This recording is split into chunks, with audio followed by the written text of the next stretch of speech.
Polska to kraj miliona cudów i kraj naszych przodków. Tu zawsze szło się do przodu, z opaską na ramię dumni wojownicy przemierzali otchłanie. Husaria robiła w Europie zamęt, może w koronie zawsze pilnował pleców i dumnie siadał na ramię. Wypięta klatka piersiowa ze znakiem godła Polska to słowo wywoływało motło wśród wrogów. A granice kraju od XIV wieku coraz większe się stawały. Pełną piersią oddychały i niczego się nie bały. XV wiek to prawdziwa nasza potęga, gdy granica aż do śródziemnego morza sięga. Nie pęka potęga, Polska nie panienka. Wszyscy się nas boją, biało-czerwona silna wola bohaterska w obliczu ogromnej inwazji sąsiada. Nie lada sztuką było się wykazać. Partyzanckie oddziały po lasach się kitrały. Zawsze odwagą wroga przewyższali, radę dawali, woleli ginąć, ale się nie poddawali.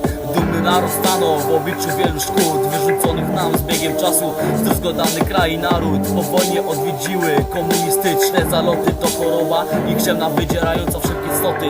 Do dzisiaj czujemy ból konsekwencji po kolejnej kadencji. Do dzisiaj czuję ból konsekwencji, widząc oddział prewencji, gdzie ta wielka, dumna Polska mężnych, niezależnych i nieugiętych obywateli. Teraz na górze grasuje tylko stado zwykłych meneli. Stado, które rządzi i dzieli między sobą nas Polaków, wypychając w coraz głębsze bagno.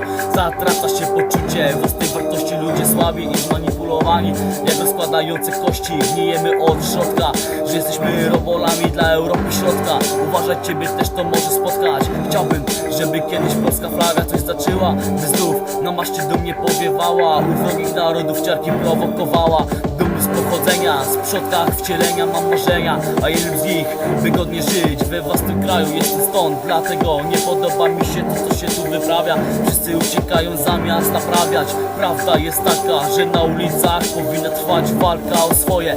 Walka o rzucenie rządu i władzy, tylko tak decydować o sobie będą znowu Polacy.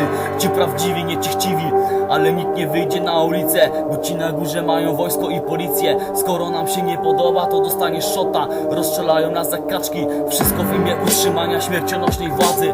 Każdy, kto ma związek z rozpadem naszej Polski, niech kiedyś sam doświadczy, jak się żyje za 1000 złotych. Elo.